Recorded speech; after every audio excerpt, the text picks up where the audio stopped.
30 છે, હું ધોરણ 4 માં ભણું છું। 26મી जनवरी गणतंत्र दिवस। गणतंत्र दिवस हमारे राष्ट्रीय पर्वों में से एक है। यह हर वर्ष 26 जनवरी को नई दिल्ली के राज्य पथ पर संपन्न होती है। इसी मौके पर होने वाली परेड हमारी संतीक और सामर्थ्य का प्रतीक चिन्ह है।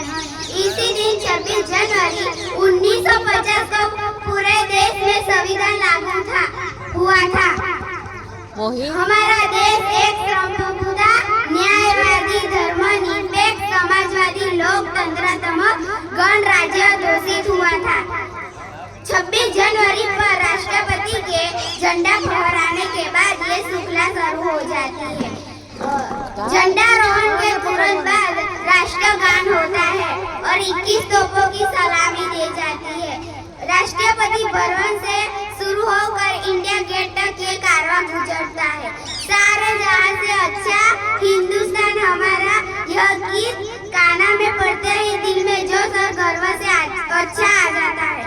सरकारी, हाँ, ये प्राइवेट, सभी जगह पर गणतंत्र दिन मनाया जाता है।